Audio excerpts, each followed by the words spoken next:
اور ایک دفعہ موسیٰ علیہ السلام نے کہا ارنی انظر الی، یا اللہ میں تھوڑی سی جھلک دکھا، لن ترانی، بڑی شدت کے ہرگز نہیں۔ یہ تو قرآن ہے، اس کے ساتھ حدیث جوڑتا ہوں، موسیٰ لن یرانی حی الا مات، مجھے زندہ دیکھے گا مر جائے گا، ولا رطب الا تدہدہ، مجھے کوئی تر چیز دیکھے گی تو خشک ہو جائے گی، ولا یابس الا تفرقا، اور کوئی خشک چیز دیکھے گی تو بکھر جائے گی، انما یرانی اہل الجنہ، ہاں انتظار کرو جنت میں آؤ گے تو جنت کا ہر جنتی میرا دیدار کرے گا، لا تنام اعینہم ولا یبلی ثیابہم، نہ ان کی آنکھوں پہ کبھی نیند آئے گی، نہ ان کے کبھی کپڑے میلے ہوں گے، نہ ان کی جوانی پہ فنا کا کوئی امر آئے گا۔ اور میرے نبی نے فرمایا کہ موسیٰ علیہ السلام لاڈلے نبی تھے، لاڈلے، اللہ سے ضد کر لیتے تھے، اگر بھائی یہ موسیٰ ہی کی ہمت تھی جو کہہ گیا نہیں میں نے تو پھر بھی دیکھنا ہے، ہماری ہمت نہیں تھی کہ ہم کہتے کہ نہیں میں نے پھر بھی دیکھنا ہے، کہ نہیں یا اللہ میں تھوڑا جائے تھوڑا جائے، اللہ کہا ٹھیک ہے پھر میں ادھر تجلی ڈالتا ہوں، وہ پہاڑ سے آئے گا تو بھی سہ جائے گا، فلما تجلی ربہ للجبل جعلہ دکا وخر موسیٰ صعقا، جب وہ پہاڑ پہ تجلی پڑی تو پہاڑ تو ریت ہو گیا اور موسیٰ علیہ السلام بے ہوش ہو کے گر گئے۔ لیکن اپنے حبیب کو اللہ نے زمین سے اٹھا کر 7 آسمان پار کروا دی، اور سدرۃ المنتہا پہ جبریل کی آج کی لینگویج میں کہنے لگے جی میرے پاس تو ویزا کوئی نہیں، آگے تو میرے پاس ویزا کوئی نہیں، میں تو اتنا بھی آگے گیا تو جل کے راکھ ہو جاؤں گا، وہاں سے اوپر اٹھایا، پھر عرش کے دروازے کھولے، پہلی دفعہ کسی ہستی کا پاؤں عرش کے اوپر پڑ رہا ہے، آج تک کسی کا پاؤں نہیں پڑا، اور پہلی دفعہ اللہ اور بندے کے درمیان پردے ہٹائے جا رہے ہیں، اور وہ پردے جن کی تعداد کو اللہ کے سوا کوئی نہیں جانتا ہے، وہ سب ہٹا کر براہ راست جسے اللہ کہے السلام علیک ایھا النبی ورحمۃ اللہ وبرکاتہ، کتنا پورا فل سلام کیا، میرے نبی آپ کا رب آپ کو سلام پیش کرتا ہے۔ وہ کیا ہستی ہیں، وہ کیا علم ہے، سارے علم کی انتہا اللہ ہے، سارے علم کی انتہا اللہ ہے، تو جو اللہ اپنا آپ دکھا دے اس کے بعد پیچھے کیا واقعہ بچ گیا ہے، اور کتنا ظرف ہے کہ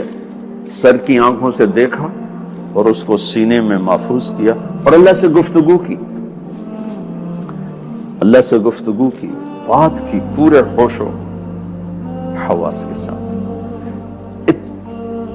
میں یہ کہتا ہوں میرے نبی کا اصل مجاہدہ شروع ہوا اللہ کی دیدار کے بعد،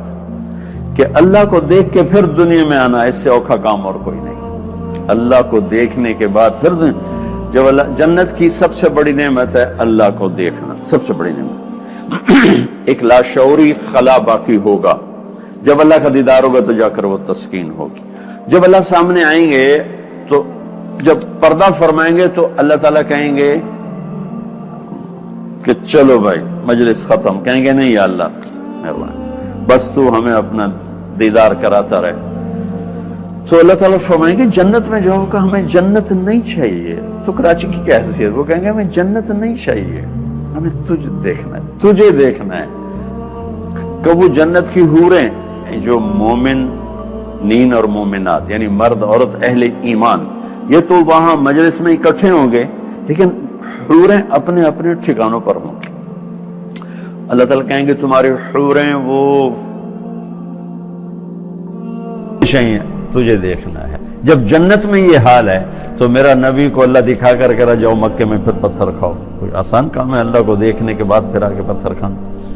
اصل مجاہدہ میرے نبی کا اس وقت شروع ہو رہا ہے جب وہ اللہ کا دیدار کر کے آ رہے ہیں، یہ اللہ کی ذات کا علم اترا میرے نبی کی ذات پر، پھر میرے نبی کو اللہ نے کیسی آنکھ عطا فرمائی، آپ نماز پڑھا رہے ہیں، مصلی پہ کھڑے، نماز کے دوران آپ نے چلنا شروع کیا، نماز کے دوران، اس زمانے یہ محراب نہیں ہوتے تھے، سیدھی بات، محراب اور مینار، محراب و مینار، یہ عمر بن عبدالعزیز رحمت اللہ علیہ کی ایجاد ہے، انہیں محراب بنوائی، اور چلتے آئے یہاں تک کہ دیوار کے ساتھ لگ کے کھڑے ہو، اور نماز چل رہی، کافی دیر کھڑے رہے، پھر پیچھے ہٹنا شروع کیا، اب پہلی صف والے تو دیکھ رہے ہیں کہ یہ کیا ہو رہا ہے، پچھلوں کو پتہ نہیں چلا ہے، ہٹتے گئے اور آ کر اپنے کھڑے ہو۔ جب سلام پھیرا تو آپ نے صحابہ نے عرض کی یا رسول اللہ، یہ آپ نے کیا کیا؟ نماز کے دوران آگے پیچھے یہ کیا کیا؟ سبحان۔ جنت کی بیس ہے ساتواں آسمان اور اس کی چھت ہے اللہ تعالیٰ کا عرش، اور پھر وہ اس سے باہر، چونکہ عرش ساتویں آسمان سے بڑا ہے، باہر نکلا ہوا ہے، تو جنت نیچے سے ہی جیسے وہ لنٹر ڈال کے آگے کر دیتے ہیں، تو جنت نیچے سے ساتویں آسمان سے باہر نکلی ہوئی ہے اور اوپر عرش کے نیچے ہے۔ تو عرش اتنی بڑی مخلوق ہے کہ ایک روایت میں آتا ہے کہ عرش کے ایک کونے کے نیچے کونا ایک سمندر ہے، جس میں ایک موج جو اٹھتی ہے تو 7 زمین آسمان کے برابر ہوتی ہے۔ پتہ نہیں اللہ نے کیا ہوا۔ ایک تو موسیٰ علیہ السلام نے کہا یا اللہ تم نے کہا تھا زمین آسمان سے کہ میری مانو، یہ مان گئے، اگر یہ کہتے ایسے نہیں مننی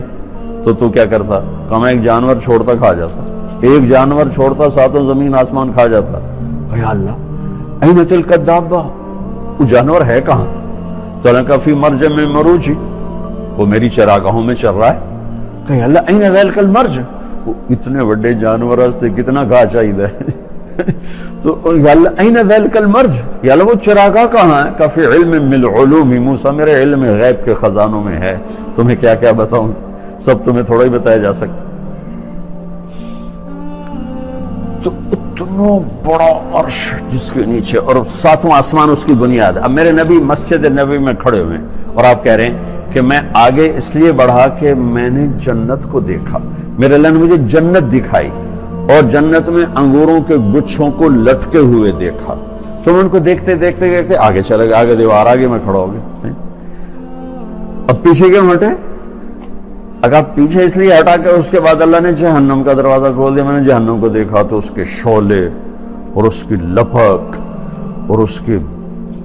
خوفناک آگ، تو اس کو دیکھ کر ڈر کے میں پیچھے ہٹتے پیچھے آ گیا۔ یہ اس ہستی کی آنکھ ایسی ہے تو دل کیسا ہوگا؟ اس آنکھ سے سارا دیکھا جائے، ان کا علم کیسا ہوگا؟ یہ میرے نبی فرماتے ہیں کہ دنیا دھوکے کا گھر ہے، اللہ کے ساتھ مل کر کہہ رہے ہیں دار الغرور متاع قلیل قل متاع الدنیا قلیل والآخرۃ خیر لمن اتقى ولا تظلمون فتیلا۔ تو اگر ہم اپنی سوچ کو اللہ رسول کی سوچ کے ساتھ ملائیں گے تو پھر یہ زندگی سکون ہے، سکھ ہے، چین ہے۔ اس لیے میرے رب نے ایک عجب بات کی ہے، لَقَدْ كَانَ لَكُمْ فِي رَسُولِ اللَّهِ أُسْوَةٌ حَسَنَةٌ۔ انسان دکھ، مصیبت، غم سے گھبراتا ہے اور خوبصورتی کی طرف کھنچتا ہے، یہ اس کی نیچر ہے۔ وہ خوبصورتی شکل میں ہو کھنچے گا، آواز میں ہو کھنچے گا، کسی منظر میں ہو، کسی گھر میں ہو۔ حسن کے لیے دلیل کوئی نہیں، وہ بلا دلیل ہے۔ 14ویں کے چاند کو پاگل سے پاگل بھی نہیں کہے گا کیویں سونا میں دسو تو صحیح، کہ حسن اپنا وجود رکھتا ہے اور غم سے انسان بھاگتا ہے۔ ہمارے سارے علم کی انتہا یہ ہے کہ خوشحال ہو جاؤ، پیسہ کماؤ، خوشحال ہو جاؤ، سارے دکھ درد دور ہو گئے، یہ ہمارے علم کی انتہا ہے۔ پیسہ بناؤ، خوشحال ہو جاؤ۔ خوش الگ لفظ ہے، حال الگ لفظ ہے۔ حال ٹائم کو بتاتا ہے، خوشی کیفیت کو بتاتی ہے۔ ٹائم کا وہ سب سے چھوٹا لمحہ جو گزرتا ہے اس کو حال کہتے ہیں، جس کو پریزنٹ کہتے ہیں، وہ یوں گزر جاتا ہے، وہ جو یوں گزرا ہے اس میں خوشی ہو، یہ آسمان والا ڈالتا ہے۔ اضحک و ابکا، ہم نے خوشحالی کا مطلب یہ ہے بہت بڑا کاروبار ہے، پیسے ہیں، دولت ہے، شہرت ہے، عزت ہے، واجبہ اس کا نام ہے خوشحالی۔ نہیں، خوشی ایک کیفیت ہے، اس کا تعلق نہ غربت سے ہے نہ پیسے سے۔